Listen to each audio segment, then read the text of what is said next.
নবী নূরের নবী নয়, নবী আলমে গায়েব জানে না, নবী হাজির নাজির নয়।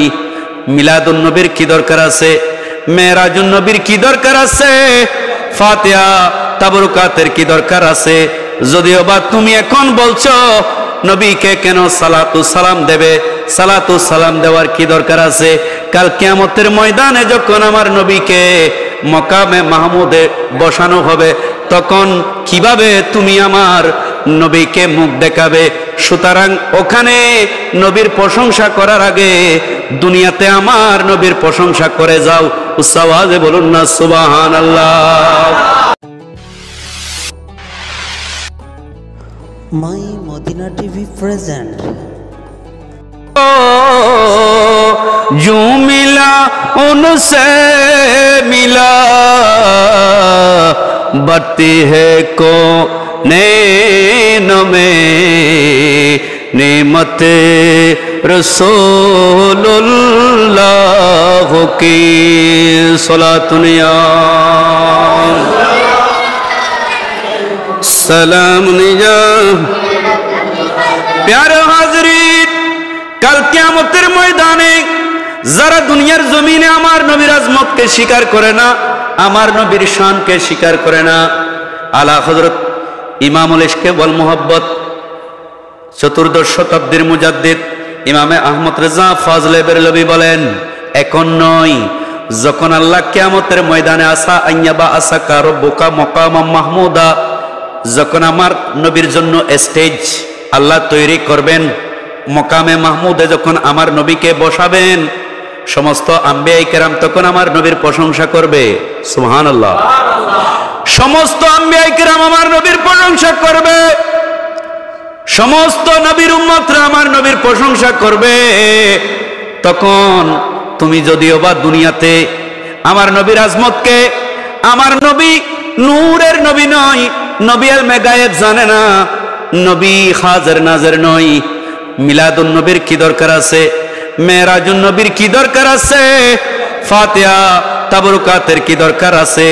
যদিও বা তুমি এখন বলছো নবীকে কেন সালাতু সালাম দেবে, সালাতু সালাম দেওয়ার কি দরকার আছে? কাল কিয়ামতের ময়দানে যখন আমার নবীকে মকামে মাহমুদে বসানো হবে, তখন কিভাবে তুমি আমার নবীকে মুখ দেখাবে? সুতরাং ওখানে নবীর প্রশংসা করার আগে দুনিয়াতে আমার নবীর প্রশংসা করে যাও। উচ্চ আওয়াজে বলুন না সুবহানাল্লাহ। ওখানে তখন আর সুযোগ পাবে না, যা করার এখন দুনিয়াতে হায়াত আছে এখান থেকে করে যাও। সুবহানাল্লাহ। কারণ কবরে নামাজ কতটুকু পড়ছো, রোজা কতগুলো রাখছো, যাকাত কতটুকু দিছ, নফল ইবাদত কতটুকু করছো, এ বিষয়ে প্রশ্ন আছে? আছে? নাই। প্রশ্ন শুধু একটি মাত্র প্রশ্ন, সেটা হচ্ছে ঈমান আকীদার প্রশ্ন। এখানে কোনো আমলের প্রশ্ন আপনাকে করা হবে না, ঠিক কিনা? আমার কথা নয়, আমার নবীর কথা, হাদিসের কথা, আল্লাহর কোরআনের কথা। ইউসাব্বিতুল্লাহুল্লাযীনা বিল কওলিস সাবিতি ফিদ দুনিয়া ওয়াল আখিরাহ। উসাওয়াজে বলুন সুবহানাল্লাহ। কবরে আপনাকে প্রশ্ন করা হবে, মা কুনতা তাকুলু ফি হাযার রাজুলি লিমুহাম্মাদিন সাল্লাল্লাহু তাআলা আলাইহি ওয়াসাল্লাম। উসাওয়াজে বলুন না সুবহানাল্লাহ। মা কুনতা তাকুলু ফি হক্কে হাযার রাজুল আও মা কুনতা তাকুলু ফি হাযার রাজুল। এই ব্যক্তি যে তুমি দেখতে পাচ্ছ রক্ত এবং মাংসে একজন স্বয়ং সম্পূর্ণ আল্লাহর বান্দা রেজাল ব্যক্তি, এর সম্পর্কে তুমি কি ধারণা রাখতে? সুবহানাল্লাহ। নাকি নামাজ কতটুক পড়তে, রোজা কতটুক রাখতে, এগুলো প্রশ্ন করা হবে? আমার নবীকে নিয়ে আকাইদের প্রশ্ন করা হবে। তখন ইমানদার আল্লাহর কোরআন বলছে ফিদ দুনিয়া ওয়াল আখিরাহ, অন্তরে যার ঈমান আছে, নবীর মোহব্বত আছে, নবীর ভালোবাসা আছে, এই যে আপনারা নবীর মোহব্বতে বসেছেন, কাল কিয়ামতের ময়দানে কাজে আসবে কিনা? আসবে কিনা? নবীকে দেখা মাত্রই চিনে ফেলবেন। কারণ আমরা তো এখানে অভ্যস্ত ইয়া রাসূলুল্লাহ বলতে বলতে সুন্নি মুসলমানদের অভ্যাস হয়ে গেছে ইয়া নবী সালাম, ইয়া রাসূল সালাম। তো তখন যখন আশিকে রাসূল নবীকে যখন দেখবে ইয়া নবী সালাম বলে খবরের মধ্যে দাঁড়িয়ে যাবে। কথা বলেন ঠিক কিনা? আর জোরে বলেন না ঠিক কিনা?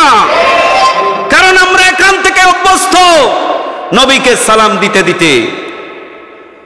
ইমামে গাজ্জালি বলেছেন, বান্দা তুমি যদিও বা বলতে না পারো, কিন্তু আল্লাহর পক্ষ থেকে তোমার পক্ষ থেকে জবাব দেওয়ার জন্য আল্লাহ একজন ব্যক্তিকে নির্ধারিত করে দেবেন। সুবহানাল্লাহ। আমি যদিও বা বলতে না পারি, বেআমল বান্দা, গুনাহগার বান্দা, কিন্তু হুব্বে রাসূল তো আছে, ঠিক কিনা?